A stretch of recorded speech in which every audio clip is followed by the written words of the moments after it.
Good evening, everyone, and welcome to the King Jordan Radio Show, Season 5, Episode 4, for September 22, 2016. Tonight on the program, we'll talk about the New York bomb, New Jersey bomb that happened over the weekend, the sexual abuse of a teenager, of a 1-year-old girl that resulted in no time in the jail. We'll talk about that. We'll talk about the latest on the serial trial, the man that is getting a new case. We'll talk about that with our guest. And ladies and gentlemen, our guest is a New York City defense attorney, CNN and HLN legal analyst as well. His name is Joey Jackson, and he joins us now. Good evening, Joey. How are you? King Jordan. If I was any better, I'd be you. How about that? How you doing? Okay? You all good? Yes, everything's good. You're doing a fabulous job for your listeners, as you always do. You talk of issues of justice. You do it well, and I'm delighted to join you now, as I always am and always will be. Okay, I definitely appreciate that, and this is the 5th year we're doing this, and you were my first guest, as I always like to brag to the audience. That's amazing. It's 5 years ago. 5 years ago. That's right. Amazing. That's wow. Right. The big 5. There wasn't anyway, so much crime going on in the world, you wouldn't have had 5 years. But unfortunately, that's as much as we don't like it, right, a lot of things happening in this crazy world of ours. You're shedding light on it, so God bless you. But 5 years has gone quickly. May 5, 10, 15 more come. So keep up the good work. Absolutely. And let's start with this teen sent home for wearing the controversial Colin Kaepernick jersey. Here is the story, and I want to get your take on the other side. Absolutely. It was Wear a Football Jersey Day for employees at the Kroger grocery store in Springfield, Ohio, Sunday as the NFL season kicked off with a huge round of games. 16-year-old employee Elijah Scott put on his new Colin Kaepernick jersey, went to work, and clocked in. Then, according to Scott, at lunch his manager asked him to go home and change. He says the manager told him a customer complained and said he wasn't going to shop there again if Elijah was allowed to wear the disrespectful jersey. So they sent Elijah home. His mother, Diane Scott, told the Daily News she called immediately to speak to the Kroger grocery store manager, who continued to side with the customer, saying it was September 11th and Elijah was on company time and would not be allowed to disrespect customers. Elijah's mother added, "They should have stood up for their employee and just let that customer go. My son didn't do anything wrong." Joey Jackson, legal analyst, what is your takeaway from this story? Well, one of the things that makes this country great is that we're diverse, we're strong, and we have a Bill of Rights. And in that Bill of Rights, we have an inherent respect for freedom of speech, and freedom of speech is really performed in so many ways, and that means that you can say something and I can disagree, and you and I can agree to disagree. And so no matter what you think about Colin Kaepernick, whether you think that what he's doing is appropriate, whether you think that what he's doing is abhorrent and disrespectful, no matter what you think, I think the beauty of the country is that everyone has their own opinion. And whether you or I personally subscribe to that or would do that or do anything that we believe would demean or minimize the greatness of this country by refusing to stand, I think, those are our personal opinions. But I think everybody else is entitled to have theirs, and I think we have to be tolerant to theirs. And so, I just think, particularly in this circumstance, the kid's 16 years old, he's wearing a jersey. Customers complain. That's unfortunate, but I think that, part of America is to let people be who they are. And so the store, I know, has since apologized. They said that he can wear the jersey in the future, but it's unfortunate that it happened to begin with. And so, again, if America is going to be great, if America is going to be strong, I think that we all can agree to disagree, and we all can agree to have perspectives that may be unique from anybody else's. So there you have it. when this first story did come out, it was making headways all over. What was your personal take on the not standing for the American flag? I mean, personally, I think that you have to give respect to your country. I think that, it's a country that has really founded upon a Bill of Rights, and it's really endured. It's a country that has been through turmoil and strife and has been through oppression as it relates to people of color, as it relates to gay and lesbians, as it relates to women, as it relates to a lot of things. But I think the country has evolved and it's grown and it's really developed some phenomenal people. And as a result of that, I just think the wars that people have served, the sacrifices they've made so that, I could practice law and so that you can have a radio show and I could go to work every day and you could go to work every day and we all can live and love and do what we need to do. I think that has to be respected. And so, I mean, personally, I'm standing, I'll stand on a ladder if I have to. I'll stand on top of a building if I have to, to express the support that I have for this country. At the same time, not everybody, in keeping with the last conversation what we just talked about, not everybody's going to agree with me. And so that's fine, and you don't have to. And I'm not going to, chastise you if you don't. If you decide to take one knee or do you, then amen, God bless you. But a personal view of it is that, we're a country that's evolved significantly. We're a country that's continuing to evolve. Certainly things occur and go on that are problematic. We're seeing a lot of police shootings, a lot of tensions between communities that we need to get fixed. But at the same time, I think we fix it by working together, by talking about it, by joining forces, by agreeing to disagree, and by coming up with solutions. And so, I say we stand and we show our respect. But if he doesn't want to, that's his perspective. And, it's one that we have to, I gather, respect, or at least tolerate. So, do I have it right? You would probably not do this, but you would not feel differently of anybody else that would. Correct. I personally wouldn't subscribe to this, thinking, but it's his point of view. And, I know a lot of people, and you know a lot of people. And many of the people I know, don't necessarily like the sports I like. They may not like the politics I like. They may not like the religion I like, but they're people who are wonderful, and they're people who I think have a point of view. And so we get along and we move forward. And the fact is that as a result of that, I don't really have a litmus test for judging people in terms of if you don't agree with me, if you don't do as I do, if you don't go to the church I go to, if you don't preach as I preach, if you don't say as I say. So, it's a diverse country. God bless America. Everybody do you. But I'm going to do me, and I'm going to stand.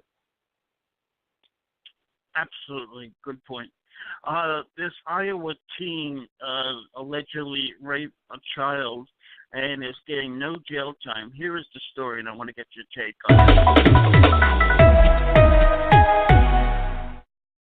It's a very strange case and very unusual circumstances. Wapello County Attorney Gary Oldenburger says not every case is black and white. Kraigen Grooms' case is one of those. It started as a federal child pornography case. These guys would troll through those websites where children and teenagers frequent and chat, and they would chat with them online. He says two men pretended to be a teenage girl to Grooms and asked him to perform sex acts. If they could convince someone to do some kind of sexual activity, they would record that. Oldenburger says Grooms did not know he was being recorded when he touched the 1-year-old girl in these apartments. Still, some Ottumwa residents told me that's not right. He should have known right from wrong, but he still did it, and it's still wrong. One of the most significant factors in Grooms' sentencing was the victim's family's wishes. They were concerned that he'd be on the sex offender registry and that he'd go to treatment, but they really didn't want him to be in jail or to be in prison. He says Grooms was evaluated by a psychologist and not deemed a risk. I don't believe that he has a particular interest in repeating this kind of behavior. Still, the talk of this small town is his lenient sentence. He harmed an infant, and he needs to suffer those consequences that he did. Joey Jackson, what is your takeaway from this? You know, story? I have significant problems with it, and the reason being really is that, there's three tenets of the criminal justice system. You have punishment, you have deterrence, and you have rehabilitation. And I just think we have to be consistent in doing that. I mean, people, based upon the severity of what they do, certainly need to be punished, I think. And not only the punishment, but when we talk about deterrence, oftentimes when a judge sentences, they're sentencing to send a message also to deter others who might engage in a particular activity that is really a problem, that really affects so many people, particularly the victim themselves, but the victim's family and potentially others. And so you want to deter people. And, yes, rehabilitation is a component, and you don't want to shun anybody for life, and certainly he needs treatment. But I just think, a slap on a wrist, I just think it sends the wrong, improper, and inappropriate message. And, the other issue is that we've talked a lot about this lately as far as looking at the system and how the system is treating people and whether it's treating everybody equally or fairly. It's not right that you have, a justice system that really oftentimes minimizes crimes such as this and just doesn't give it the just due that it wants. And the last point I'll make is that, when you look at issues infecting, sex crimes, you're dealing with children. You're dealing with people who are, it's just, and when you're dealing with kids like that, I just don't get how you can really overlook it and as a result of that be so lenient with it. So I'm scratching my head about this one, I have to admit, and I'm just hopeful, and I get that they say that the victim's family didn't want jail, but the victim's family has a say, and they certainly influence the process, but they don't control the process. And so I, again, continue to scratch my head thinking how this could possibly be, in the hopes that it in future crimes will be punished accordingly. The fact that he was a, quote, teenager, does that give you a mitigating factor I think for the non-jail it's a time? mitigating factor for sure, but mitigating factors, there's a difference between mitigating and excusing, right? So mitigation is something that you lose to lessen the punishment. It's not something that you use to absolve someone of sin. And so, yes, as a teenager, I think that factors in terms of the level and degree of punishment you get, but it certainly doesn't absolve you of any punishment. And so I think that that's an important distinction to make. Whenever a judge, is meting out a sentence, I think you want to look at mitigating factors, and no one's as they are on their best day, and they're not as bad as they are on their worst day. It's somewhere perhaps in between. But no matter the age, you would have to know that something like this is wrong, and certainly you need rehabilitation, and I would favor a sentence that matched punishment with deterrence, with rehabilitation, but just didn't say, well, he needs treatment, and the family doesn't want him to go to jail, and therefore he's not going to. And, the time that he served in already is good enough, and I'll see you later. Sends the wrong message. I have a bad taste in my mouth, and I'll continue to. No question about it. Over the weekend, we had this tragedy with the, luckily there were people to pick up the bombs, and, here's the story, and we'll talk. The latest on suspected bomber Ahmad Rahami, officially charged with using weapons of mass destruction here in New York and New Jersey, as new details about the attack and his wife emerge. ABC's chief investigative correspondent Brian Ross is here with those details. Good morning, Brian. Well, good morning, Robin. The new federal charges lay out in detail how Rahami assembled the components, built the bombs, and planted them in 4 locations, alleging he was motivated by calls from overseas jihadist leaders to attack non-believers wherever they live. Officials say the planning for the fateful day he would plant the bombs, allegedly hidden in roller suitcases, began at least 3 months ago. The complaint says fingerprints and forensic evidence tie him directly to the bomb that went off in New York, the bomb that failed to detonate 4 blocks away, plus the bomb placed at a Marine Corps charity race in New Jersey, and at a New Jersey train station. And the complaint also describes two of Rahami's favorite videos on YouTube as jihadi anthems, including this one. The charges come the day after Rahami's father told reporters he had warned the FBI 2 years ago that his son had developed connections to terrorists. And what did you tell them? I don't know if you got a connection with this guy. But the FBI says the father later recanted his allegations and the son was never questioned by the FBI. If I was part of the investigation at that point, I would have asked, why are we not doing it? The father's allegations followed his son's year-long trip to Pakistan, which is now a key to the investigation. Officials today are reviewing photos posted on Facebook of the accused bomber. While in Pakistan, Rahami also married and had 2 children with this woman, Asia Bibi, who entered the U.S. at Kennedy Airport in May 2014 and then left the U.S. 3 months ago in June, around the very time officials say her husband began to build his bombs.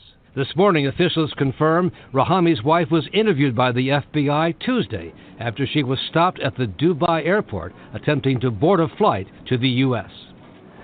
The FBI is looking to talk to other relatives as well. In the complaint, officials say Rahami is recorded on a family member's cell phone doing a kind of test run in the family backyard just days before the actual bombing. The complaint does not identify which family member may have recorded that. That's the issue there. All right, Brian, thank you very much. Sad story indeed, Joey. This still goes around after the 9/11 attack 15 years ago. What's your takeaway? You know, I just cannot, do not, will not understand, or have any ability to relate to anyone who wants to kill people because they're different from themselves and worship someone else than they do. I don't get terrorism. It was interesting. I recall 9/11. Certainly, we just as you mentioned dealt with the 15-year anniversary of it, and of course, I worked downtown, a few blocks away from the Trade Center that was bombed. I worked right on Broadway, 120 Broadway, and of course, the Trade Center. I mean, literally just a few blocks over. I remember traveling in. And fortunately not being anywhere close when everything happened. And when I finally got downtown to my office, we were displaced for a while, before we went back. It really became real to me. That is, you read a lot about history, you read about wars, you read about fights, you read about people having battles, and but when you smell the smell of carnage and when you see the destruction and the evil and the lack of humanity, it really hits home. And I just don't get and understand how you can place a bomb for the sake of killing people because you worship someone else and you believe in someone else and you disagree with the way of life. I think if you disagree with the way of life, maybe you shouldn't expose yourself to it. Maybe you should go and, live with whatever way of life you agree with. But to kill innocent people for the sake of killing innocent people, is it funny? Is it a joke? I can't relate to what's the benefit of that? Like, what do you get out of harming someone who is innocent and has a family who loves them? People, I just, their whole lives can change in an instant because of your ignorance, your evilness, and your lack of humanity. And so I'm certainly hopeful that when he, does recover, that he gets exactly what he has coming to him. And, of course, it carries the death penalty. Whether he'll get that or not is always another matter. But the fact is that I just don't have any tolerance for terrorism, don't understand terrorism, and I just think it's abhorrent, and it's got to stop. And it's affected all of our ways of life. You travel, I travel. I mean, it's not the same. That act of 9/11, it's just, the airports and liquids and the ounces you can bring, and you have to finish your water before you get to. It's unbelievable. But I will say that, thankfully, because we have people who pay attention, we have people who are loving, and people who, really are concerned about their communities, they step up and they say something when they see that things are amiss. And thanks to public health and participation, you think that not only in this event, but in events previously and hopefully in events to come, someone will say something and, it'll save many lives because of what these, I can't even classify. I don't even know what to classify terrorists as. It's just such an evil act against humanity that is just so depraved. So hopefully he'll be in a cell or worse for a long time to come. Yeah, and isn't it true that some homeless people discovered it, called authorities? Yeah, there was apparently there's a report concerning that, and apparently a homeless person picked up a knapsack from a dumpster, and it's fortunate for that person that they were not disintegrated. It really is. I just, again, I'm at a loss for words how someone can just kill innocent people, men, women, and children, out of the sake of killing them because, your way of life is just so abhorrent to what their way of life is. Then don't associate with, America's way of life.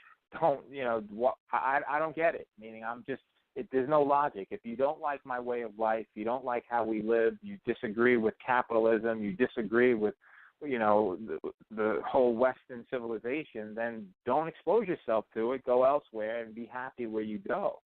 So I don't know, but I just hope that anyone involved or associated with terrorism, certainly has days that are numbered so that they don't affect anybody else. Do you see any way that we could stop it or make it hard for these acts to happen? I mean, there were acts before this, and I'm sure there will be more to come. Yeah, I think that, I have to give our law enforcement credit. I think that there's an enhanced vigilance about terrorism. There's certainly enhanced knowledge to deal with terrorism, enhanced security, enhanced intelligence. And as you and I are sleeping and as your listeners are sleeping, there are people who are protecting us, really looking at terrorist cells. And so, yeah, I know that, law enforcement is doing phenomenal work with really trying to root people out. But the problem is that you can't root everybody out. And, if somebody worse puts a bomb on themselves and wants to blow themselves up, it's a problem. But so, yes, I am confident that I think we've taken great strides. And I think, whether it's the federal government, state governments, local governments, municipal, I think law enforcement collectively has really addressed the issue very well. But at the same time, I just don't have words for people who would just affect people. You wake up in the morning, you don't come back home. Why? Because someone doesn't like the way you live, and it's random. It's not you. It's just who you are. That's really psychotic and evil thinking. So let's remain hopeful. Let's remain vigilant. Let's be careful and travel safely and do all we can to protect ourselves and to see something and say something so we can protect others. But, we have to live our way of life, and we have to live it in a way that, doesn't really kowtow to people who want to take that away from us. Well said. Let's go to our last story, which is about the serial trial and Adan Syed. Some new information now in the Adan Syed murder case that featured on the hit podcast Serial. Two former classmates are suddenly coming forward to say a key alibi witness for Syed may not be telling the truth. Now, earlier this year, Adan Syed's murder conviction was reversed and he was granted a new trial in the death of his ex-girlfriend. Soon after, a classmate said she saw Syed in the library at the time of the murder, giving him, allegedly, a clear alibi. But now two other classmates say, hey, that alibi witness told them she would try to help him because she believed in his innocence, and she's not telling the truth. Well, let's bring in our legal panel. Lee Sweell joins us, Fox News legal analyst. Eric Guster is a criminal defense attorney. Good to see you both. So, Lee, the reason the conviction was overturned by the judge wasn't because this alibi witness has now come forward and testified in a post-conviction hearing. Right. So does it make a difference? No, as far as the reversal of the underlying conviction, this is a legal red herring. I mean, it's interesting to talk about, and the sisters coming forward, but it has nothing to do with the overturning of the underlying conviction. Because the judge overturned it because he for said, a completely different reason. Look, the cell phone tower that was used as evidence in the initial trial was faulty information. Well, not necessarily it was faulty information, but that the state put on a witness and that the underlying attorney there, that attorney did not cross-examine the state's witness. The state's witness testified, and that person was not cross-examined, and that laid the judge said created a substantial possibility that the result of the trial was fundamentally unreliable. So, all right, so for Eric, that witness, it didn't make any difference. I mean, the alibi witness makes no difference, but it might on the appeal, which prosecutors are now appealing the judge's decision to grant a new trial. Yes, it may make a difference on the appeal because if he gets a new trial, then if this witness comes forward, it's going to make a huge deal. Because if this witness is lying, which we know people lie all the time about where someone was and alibi witnesses, they want to have all this information from these two other witnesses to say, look, this person is going to lie for this man. We told you, and they have actual proof that they believe she was lying because they sent Facebook messages, which are time-stamped, saying, hey, why are you going to lie for him? Don't lie for him. We know where you were. And those things were turned over to the prosecutor. You know, what's interesting, Lisa, is that this alibi witness wrote to the defense attorney, the initial defense attorney, and said, hey, I'm out here. But he didn't call her. Now, that raises the question of ineffective assistance of counsel, except what if the defense attorney said, you know what? Her testimony doesn't match my client's story. Exactly. I can't call her. Exactly. Think about it. I mean, you would have to be kind of a dopey defense attorney not to at least reach out and make a phone call unless you kind of thought, I just really don't believe in the veracity of this witness, and I'm just not going to call her because that's going to muddy up my trial more than it could help. So let's go back and think about it. And he probably knew that she was lying. Yeah. And we get witnesses all the time who come out of the blue, and we know the real story. You interview him, you sit him down, their story doesn't hold up, there's something funny going on. It's going to make more trouble for you to put that witness on the stand than it's going to help you. But let's go forward and say, okay, so now we're at that new trial stage, right? And now what do you do with this witness? Do you put her on or do you not put her on? And if you got these two sisters coming forward, these two other witnesses, you probably don't put her on. You're back at square A or B or wherever we started. If you have a rational belief that the person is going to lie, you can't put them on because then you could be held in contempt for putting on a witness who's lying. To the beginning, so that's probably why they didn't call. Then you got that cell tower testimony again, which could be unreliable, and then the cell tower testimony becomes all that much more important. Yeah, so it's altogether possible that Syed could actually skate on a second trial, right? Oh, he could. On that cell tower testimony. Yeah. Second trial. If the cell tower is bad, if the alibi witness happens to hold up, who knows? And second, retrials are always better for the defense because we know their entire playbook. Well, they're only good for you because you're a good defense attorney. Oh, absolutely. We know their whole playbook, so we know what to do on defense. Wheel would lose the case against you. No, I'm a good prosecutor. She would. I always win. I had a 100% record. Yeah, because you only took slam dunks. No, because I always had the bad guys. All right, Lise Wheel, Eric Gustis. Always fun talking to you guys. Thanks. Jenna? Okay, Joey Jackson, what's your takeaway of this latest twist in this murder trial? First, I have to give a shout out to my old colleagues. I worked with Lisa a lot over at Fox back in the day. In addition to that, sounded like Greg Jarrett, who introduced Eric. He introduced Lise, but I recognized his voice. He didn't introduce himself, and of course that sounds like Greg Jarrett. I did a lot of work with him, and a lot of work with Eric. In fact, still do. So yeah, good people, great discussion, and look, it speaks to the issue. There's a larger issue, and they address the legal issues involved. But there's another issue, and that is the power of the media, the power of the individual, the power of the collective individuals in the podcast. Because if you look at something like this, and I'll just relate it to the making of the murder issue, when people start to see that there could be an injustice in the system, it moves people. And although judges, and this particular judge in the case we're talking about, Syed, has said, no, it had nothing to do with the public. It had nothing to do with the podcast. It had nothing to do with the interest of the masses and why I'm overturning and reviewing this. But you have to believe that when things happen in the dark and light gets shined upon it and the masses get to see injustices, people take a second look. And so, from my perspective, it just goes to show if you dig enough and dig and you have enough people supporting you and believing that there was somehow something that happened to you improperly in the system, you can live and rise again. And I think that's what happened here. Had it not been for this podcast, my view of it is we would not be talking case. And so thank goodness for others who are out there who see injustice, say something about injustice, and potentially can get you another trial as a result of it. So kudos to everybody who, like you, who really shine the light on things to make people see what's going on. Absolutely. And that's my rule. Can you take a couple calls? I'd love to. Okay, let's go out to Virginia and say hello to Mary. She joins us. She says hello on King Jordan Radio. How are you, Mary? I'm doing just fine. Hi, Jordan, and hi, Joey. I'm glad to talk with you again.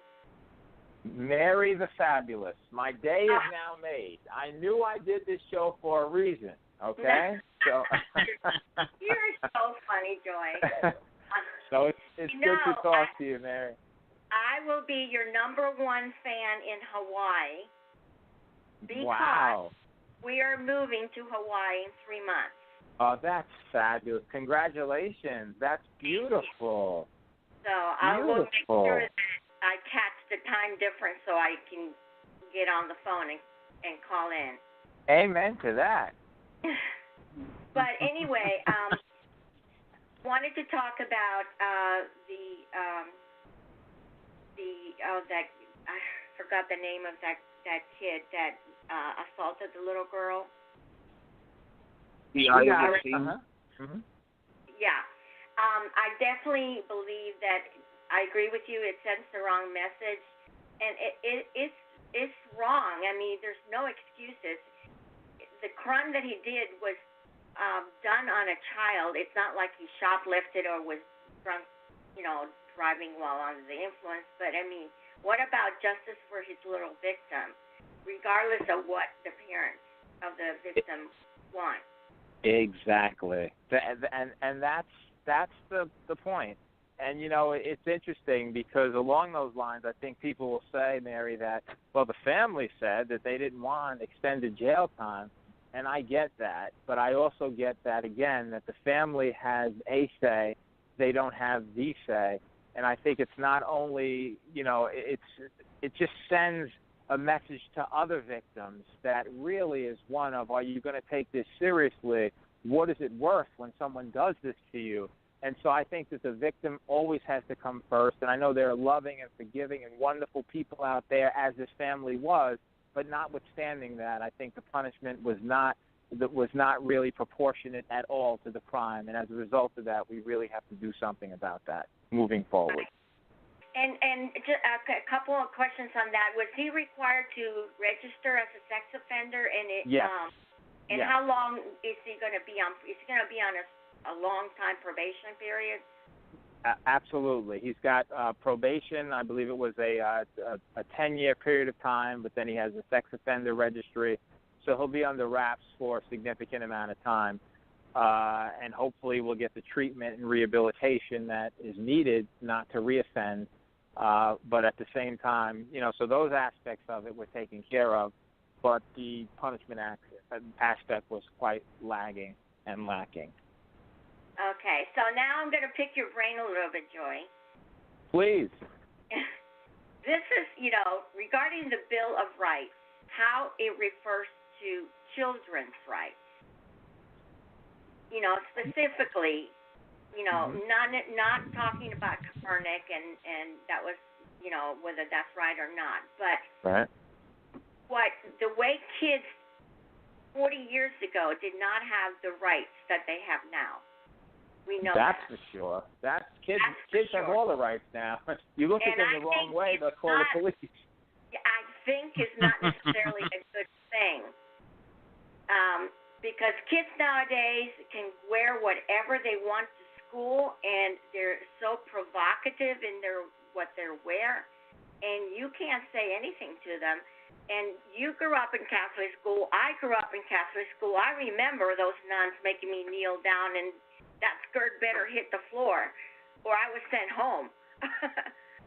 Listen, Mary, I remember Catholic school. I remember my afro. I remember it getting pulled so hard. I thought, I thought I had patches missing in it, But that was, totally my fault. I should have behaved myself a little bit more. But I get what you're saying. Children have a lot of, many more rights now than perhaps they used to. But I think it's one thing to dress provocatively, and it's another thing simply to wear a jersey of a person you support. And that's really the problem. Yeah. Okay, well, I'll let someone else talk to you, and you have a great evening, and say hello to Katya for me. And Mary, Jordan, Mary, how can my evening not be great if I spent some time speaking to you? Can you answer that question? Well, you made my evening great, Joy. Thank you, Mary. You be well, and congratulations on Hawaii, okay? Yeah, thank you. Bye-bye. Thank you. Bye-bye. Okay, let's say hello to what's her name here? Is this Sarah I'm talking to? Yes, Sarah from Huntington Beach says hello, and she's live on the phone with Joey Jackson. Hi, Sarah. Hi, Jordan. Hi, Joey. How are you? Sarah, I'm wonderful. What? How you doing? I'm well, thank you. Good. Just so good to hear you today on the radio, and it's been a little bit of a while, but I've been DVRing every day just to get a glimpse of you on CNN and HLN, and you always give the finest and the most precise analysis. You're fair. It's wonderful, Joey. I learn from you every day. I appreciate that, Sarah. I really do. I just wanted to touch a little bit on the case that was being discussed about the 2-year-old that was molested, and it was on video. And Joey, do you think that our courts are so inundated that plea deals are offered way too frequently? I mean, a case like this, to me, really should have been brought to trial. And I understand what you said about the family having a say-so in it, but not the final say-so. And I know that a prosecutor always says, I can't take this to trial unless I know I could win it. But there are so many cases that maybe I don't know the fine details, but they sure sound like they would be winnable. And yet these defendants take deals, and then when they take deals, their sentences are shorter than what they would have gotten, I think, with a jury trial. So do you think it's the backlog? What do you think it is? I think it's a great point, Sarah. It really is. And so let's address the congestion of the system. The congestion obviously depends upon the jurisdiction. New York certainly. I mean, it's just so many, and depending upon the borough. I mean, we have a large country, and as a result of that, I think there is congestion, just significant congestion, based upon the amount of cases that exist, and people who want justice, and the amount of judges and prosecutors there are. So that being said, yes, that has something to do with what goes on. But I don't think that it should be, and that's not what you're doing or what we're doing, but I don't think that it should be used as an excuse to pursue justice. I think that you have to prioritize crimes. Prosecutors across the country have to prioritize crimes in cases that are significant. And I think on those cases that are significant, I think congestion and no congestion, as you mentioned, it's going to trial. And it's not so much going to trial because they think they can win. They think they can win all cases. The issue is whether they can prove the case beyond a reasonable doubt. And if they believe they can do that, then they pursue the matter. And so I think that certainly the issue of congestion should be used perhaps to give someone who is serving a prison sentence a nod in the event that they're serving it in accord with what the sentence demands, that they're being a model prisoner, that they're reforming, that they're doing what has to be done. So I think in terms of giving a prisoner a nod, perhaps to get them out early, it should be used. But I don't think the congestion issue should be used as an excuse for failing to prosecute cases. Now, on the issue of plea bargains, there's oftentimes a benefit to plea bargaining, and that is that it gives the state a conviction, and when you go to trial, you never know what can happen. And at the same time, it may give a defendant the benefit of serving less time in jail. And so I very much appreciate and understand and like the issue of plea bargaining, particularly from a defense attorney's perspective. But I just think that any plea bargain has to be reasonable and fair to everyone. It has to be fair to the victim. It has to be fair to society. It has to be in keeping with the tenets of the system in terms of punishment, deterrence, and rehabilitation. And we just can't, say, all right, we're plea bargaining because we're just so inundated, we can't handle it, and as a result of that, we're offering a plea. That should not ever be the standard. The standard should always be about justice and whether that justice is achieved and whether or not there's a case that can be, put forward and proven beyond a reasonable doubt. So those are really my feelings on that issue, Sarah. And I appreciate, and understand what you've said. I just feel like Mary and like so many other people in our country that crimes against children, I personally think they should be federal cases and just do it in federal court every time a child is raped or kidnapped and murdered.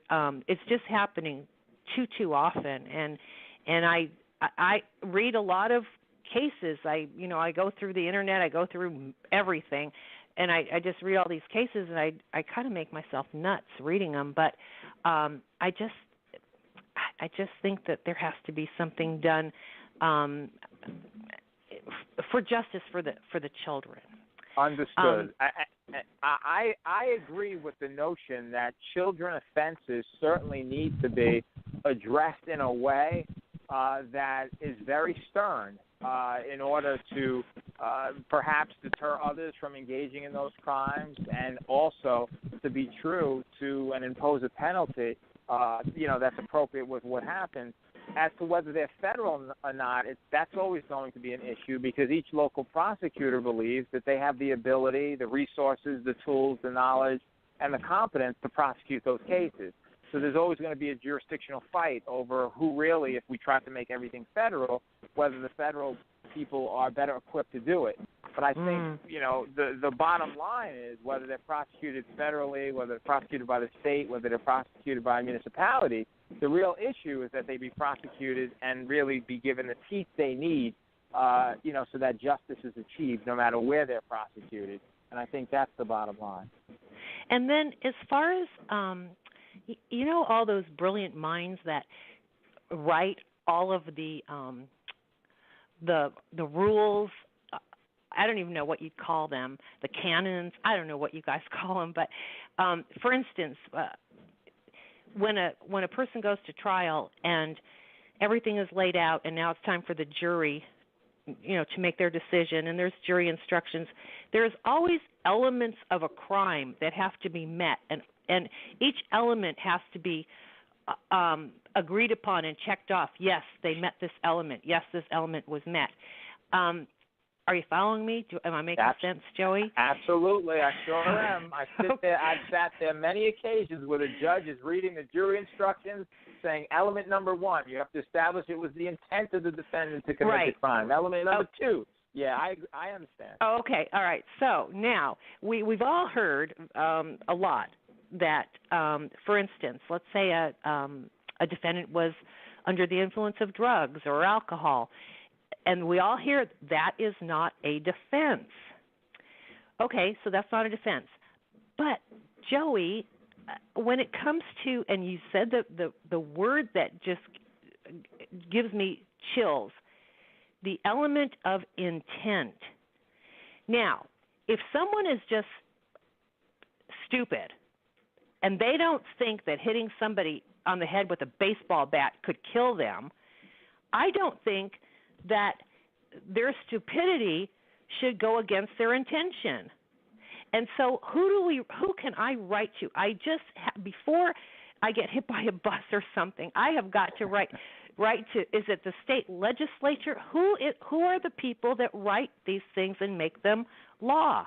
Yeah, I get you. The problem is that every single state has its own sort of codes as they relate to crimes. Because every state has a governor, right? And that governor signs laws. Every state has a state legislature that passes the laws, just with any law. Just like that's why some states have the death penalty, others don't. Some states restrict gun control, others don't. Every state is a sovereign, independent. That's what makes the United States what it is. And then we have the federal system. And so in every jurisdiction, you'll find that crimes are classified differently, and the elements for those crimes are classified differently. What constitutes, murder in one state, first-degree murder. In another state, for example, New York, really it's second degree. Murder in the first is only if you murder a police officer or law enforcement, et cetera. So, yeah, I just learned that recently. Yeah, so it's the state legislatures of each particular state that classify what are crimes, how those crimes are going to be punished, what the degrees of those crimes will be, et cetera, and that's how it goes. Well, I guess I need to get a lot of paper then, don't I? To write all these letters to everybody. It's all good. But do you understand what my issue is about the intent thing?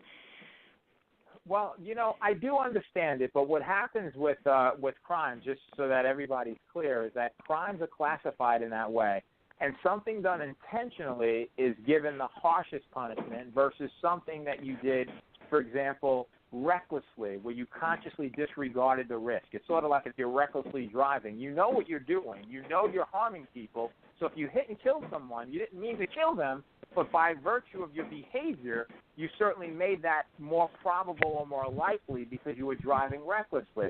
Now, that's different, for example, from being negligent, where you're not driving in any particular fast fashion. You're not weaving in and out of traffic as if you would be reckless. You're just not paying attention. You're keeping your eyes off the road. You're not being careful, and that's negligent. Why am I saying this? Because that's punished less.